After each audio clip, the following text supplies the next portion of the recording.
एक महाराज जी वृंदावन में थे, तो वो रोज शाम को प्रवचन करते थे। तो एक दिन प्रवचन करते हुए ठाकुर जी के रूप का वर्णन कर रहे थे। बोले ठाकुर जी भांडीर वन में गैया चराने जाते हैं, पीताम्बरी पहन करके जाते हैं, मोर मुकुट पहनते हैं, कानों में ऐसे कुंडल पहनते हैं, आदि आदि सब रूप का वर्णन कर रहे थे।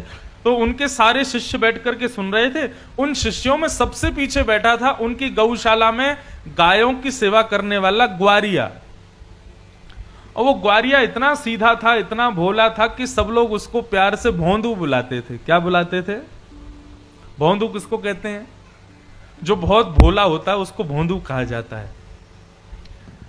तो गुरुदेव तो प्रवचन करते थे, लेकिन भोंदू जो था ना, उसको ऐसा लगता था कि गुरुजी कोई 2-3 हजार साल पुरानी कथा नहीं सुना रहे हैं, शायद रोज ऐसी लीला होती है वृंदावन में और गुरुजी हमारे उसी को सुना रहे हैं।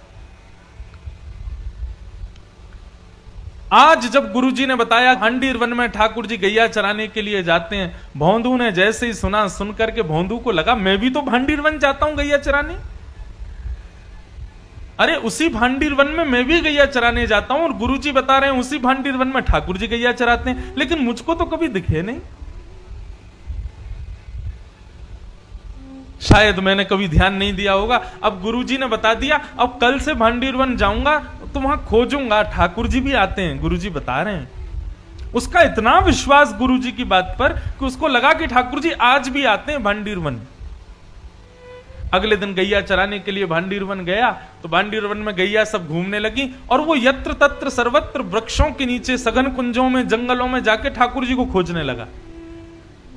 गुरुजी हमारे झूठ नहीं बोलते, गुरुजी सही बोल रहे हैं, यहीं पर गैया चराने आते हैं ठाकुर जी। अरे मैं ही अभागा हूं, मैं ही ठाकुर जी को नहीं देख पा रहा, लेकिन ठाकुर जी यहीं कहीं होंगे। अब उसका इतना भोलापन, इतना सीधापन, वो सब जगह ढूंढ रहा था ठाकुर जी को, तो ठाकुर जी से रुका नहीं गया।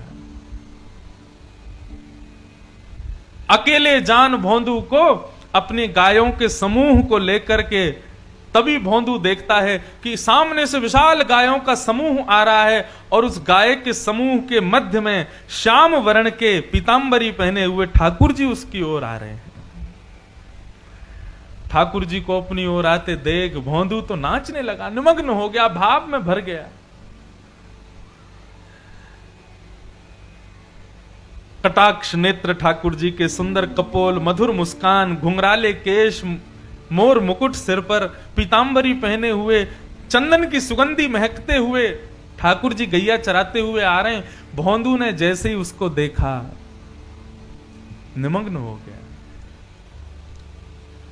ठाकुर जी आकर के भोंदू के पास बैठ गए। अब भोंदू और ठाकुर दोनों एक दूसरे को देखें। भोंदू बोला, आप वही श्याम सुंदर हो ना जिनके बारे में हमारे गुरुजी सुनाते हैं? ठाकुर जी बोले, हाँ हम वही श्याम सुंदर हैं। बोले, अच्छा, हमारे गुरुजी आपके रूप का वर्णन करते हैं तो लगता है आप कितने सुंदर होंगे, लेकिन आज आपको देख करके ऐसा लग रहा है कि हमारे गुरुजी जो बताते हैं उससे लाख गुना ज्यादा सुंदर हो आप। बड़े प्यारे हो ठाकुर जी। ठाकुर जी बोले, अब केवल बात ही बनाते रहोगे, कुछ खिलाओगे पिलाओगे भी हमको? भोंदू बोला, आप मेरे हाथ का खाओगे? बोले, हाँ हाँ हम खाएंगे, तुम खिलाओ। तो भोंदू पोटली में बांध के 2-4 रोटी ले गया था, ठाकुर जी के सामने प्रस्तुत कर दी। ठाकुर जी ने प्रेम से पाया। अब सारी रोटी भोंदू की खा गए और फिर भोंदू से बोले, और खिलाओ। भोंदू बोला, ये मैं तो 2 ही रोटी लाया था, इससे ज्यादा मैं खाता नहीं हूं। ठाकुर जी बोले, कल से और रोटी लाना, हमको भूख लगती है। और ठाकुर जी अपनी गैया लेके चले गए, भोंदू अपनी गैया लेके चला गया। भोंदू को लगा ठाकुर जी ऐसे ही आते हैं, सबसे मिलते हैं, वो तो मेरा ही दुर्भाग्य था जो इतने साल बाद मुझको मिले हैं। भोंदू ने आकर के किसी को कुछ नहीं बताया, उसने गुरुजी से भी कोई चर्चा नहीं की।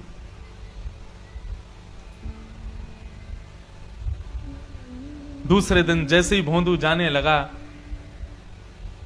ज्यादा रोटियां ले गया, ज्यादा सब्जियां ले गया। तो रसोई घर के जो महाराज जी थे उन्होंने जाकर के गुरुजी को बताया। बोले, गुरुजी आज तो भोंदू इतना सारा भोजन लेकर के जा रहा है। गुरुजी आए, आकर के बोले, भोंदू तुम तो इतना नहीं खाते, किसके लिए लेके जा रहे हो? तो भोंदू ने सहज भाव से कहा, बोले, गुरुजी मैंने आपको बताया नहीं, लेकिन मैं जहां गैया चराने जाता हूं ना भांडीर वन में, वहां ठाकुर जी भी आते हैं अपनी गैयाओं के साथ। कल आए थे। मेरे से रोटी मांग रहे थे तो मैंने 2 रोटी खिला दी, तो ठाकुर जी को कम लगी, इसलिए मैं ज्यादा लेके जा रहा हूं। तो ये ज्यादा पुरानी नहीं, 60-70 वर्ष पुरानी बात है। गुरुजी बोले, भोंदू कौन आता है भांडीर वन में? बोले ठाकुर जी आते हैं। बोले कौन से ठाकुर जी? बोले वही ठाकुर जी जिनकी आप कथा सुनाते हो। गुरुजी बोले सच में ठाकुर जी आते हैं? बोले हाँ। अच्छा बता तो सही कैसे दिखते हैं वो? ऐसे कोई बालक मुकुट उकुट पहन के आ गया होगा, तुझको पागल बना रहा होगा? बोले नहीं गुरुजी, मैं बताता हूं ना, बिल्कुल कमल जैसे उनके नेत्र हैं, जब वो मुस्कुराते हैं तो ऐसा लगता है मोतियों जैसे उनके दांत हैं, कानों में ऐसा कुंडल पहनते हैं, और गुरुजी सबसे बड़ी बात, वे जब चलते हैं ना तो वो बाकी अदा से चलते हैं, और उनके पैर जब पृथ्वी पर पड़ते हैं ना, उसके बाद जब जैसी पैर हटाते हैं तो पृथ्वी पर एक अद्भुत सी सुगंधी सी उगने लगती है, एक अद्भुत सा दृश्य प्रकट हो जाता है पृथ्वी पर। पीली पीतांबरी पहनते हैं, चंदन की सुगंधी आती है, गुरुजी बहुत सुंदर लगते हैं ठाकुर जी। बंधुओं, जो सीधे लोग होते हैं ना वो झूठ नहीं बोलते, चतुर लोग झूठ बोलते हैं। गुरुजी ने मन में विचार किया, कोई और मुझसे कहता तो मैं मानता नहीं, लेकिन भोंदू इतना सीधा है, ये झूठ नहीं बोल सकता। भोंदू के मुख से ठाकुर जी के बारे में सुनकर के गुरुजी के नेत्र सजल हो गए, और वे कहने लगे, भोंदू आज ठाकुर जी आएंगे मिलने के लिए? बोले हाँ आएंगे गुरुजी। तो बोले आज जब ठाकुर जी आए ना तो ठाकुर जी से कहना कि तुम्हारे गुरुजी ने उनको बुलाया, उनको यहां लेकर के आना, यदि आ जाएं तो। बोले अरे गुरुजी मैं लेके आऊं उनको? बोले हाँ तुम लेके आना। अब भोंदू को यहां भी ये लग रहा है कि गुरुकुल में इतने सारे चेले पढ़ते हैं गुरुजी के, मेरे से भी ज्यादा विद्वान चेले रहते हैं, गुरुजी किसी को भी कह सकते थे कि ठाकुर जी को ले आओ, लेकिन मुझसे ही क्यों कहा? उसको अब भी ये विश्वास नहीं हो रहा कि ठाकुर जी केवल उसी से मिलते हैं। उसको लगा सबसे ही मिलते होंगे, लेकिन गुरुजी ने मेरे को योग्य जान के मुझसे कहा कि ठाकुर जी को लेके आना। भोंदू तो नाचता गाता हुआ पहुंच गया भांडीर वन। जैसे ही ठाकुर जी आए, ठाकुर जी आके बोले, अरे भैया भोंदू जल्दी रोटी खिला। अब भोंदू तो तैयारी करने लगा, पत्तल में रोटी रखने लगा, गुड़ रखने लगा, अचार रखने लगा, दही रखने लगा, और रखते रखते बोलने लगा, ठाकुर जी आज एक प्रार्थना करूं? बोले हाँ बोलो। बोले हमारे गुरुजी आपसे मिलना चाहते हैं, आप हमारे साथ आज हमारे गुरुकुल चलोगे? ठाकुर जी बोले, देख हम तेरे सखा हैं, तेरे मित्र हैं, तेरे गुरुजी से हमको कोई मतलब नहीं है, तुझसे मिलेंगे, तेरे संग बैठेंगे, तेरे संग खाएंगे, तेरे संग रहेंगे, लेकिन गुरुजी से नहीं मिलेंगे हम। चरण पकड़ लिए भोंदू ने, बोले वो मेरे गुरुजी हैं, मैं तो आपको जानता ही नहीं था, मैं तो इतने वर्षों से यहां गैया चराने आ रहा हूं, लेकिन मैंने कभी आपको देखा ही नहीं। गुरुजी ने बताया कि भांडीर वन आप आते हो गैया चराने, तभी तो मैंने आपको देखा। जिन गुरुजी ने आपसे मिलवाया, जिन गुरुजी ने आपके बारे में बताया, जिन गुरुजी ने मुझे आपके योग्य बनाया, वो गुरुजी आपको बुला रहे हैं, आप मना मत करो ना, चलो ना मेरे साथ। ठाकुर जी बोले, देख भोंदू तो जो कहेगा सब करेंगे, लेकिन ये तेरे अलावा हम किसी से नहीं मिलेंगे, और चाहे तेरे गुरुजी हो चाहे गुरुजी के भी पिताजी हो, हम तुझसे ही मिलेंगे बस।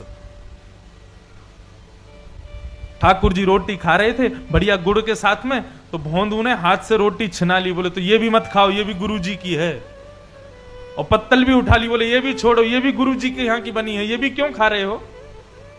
और सुनो ठाकुर जी, आपको मुझसे ही मिलना है, मेरे अलावा किसी से नहीं मिलना, तो मेरी भी वचन सुन लीजिए, मुझे इस योग्य गुरुजी ने बनाया, और यदि गुरुजी से नहीं मिलोगे तो कल से यहां मत आना, मैं भी आपसे नहीं मिलूंगा। ठाकुर जी बोले, तू अभी जानता नहीं है, बड़े बड़े लोग त्रिलोकीनाथ के दर्शन के लिए हिमालय पर जाके तपस्या करते हैं, तब जाके मेरा दर्शन मिलता है, और हम तेरे सामने इतनी सहजता से बैठे, तू कह रहा कल से मिलेगा नहीं?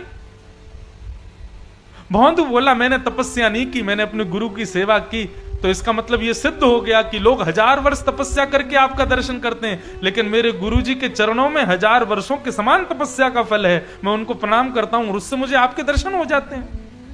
ऐसे गुरु को क्यों नहीं मिलोगे आप? ठाकुर जी बोले, गुरुजी से नहीं मिलेंगे। तो फिर भोंदू बोला, ठीक है, तो आज से मेरी आपकी कट्टी, कल से मत आना यहां पे, मेरे गुरुजी के नहीं तो फिर मेरे भी नहीं आप। और भोंदू ने अपना सारी सामग्री उठाई, सारी गैयाएं सारी गैयाओं को इकट्ठा किया और जाने लगा वहां से, भगवान को छोड़ जाने लगा। भगवान बोले अरे भोंदू रुक तो जा।